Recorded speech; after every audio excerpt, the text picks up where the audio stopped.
शायद एडी नेड़े नहीं बनाई गई गुरु बना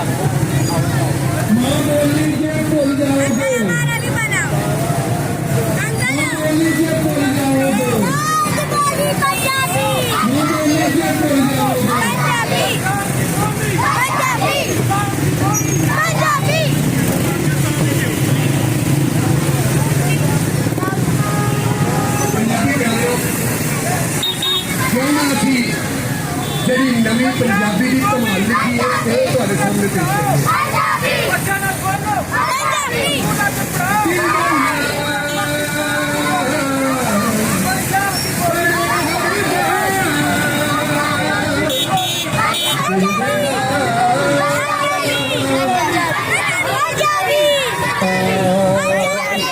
ਬੋਲ ਪੰਜਾਬੀ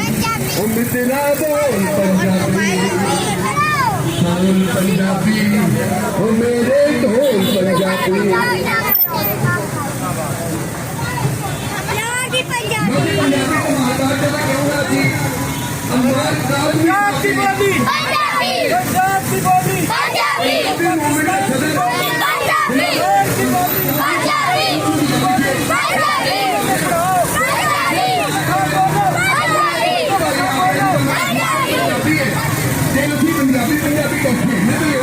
पंजाबी बोलनी है पंजाबी पढ़नी पंजाबी सीखनी है पंजाबी लिखनी है अमार काजमी साहब की गल भी सुननी है जी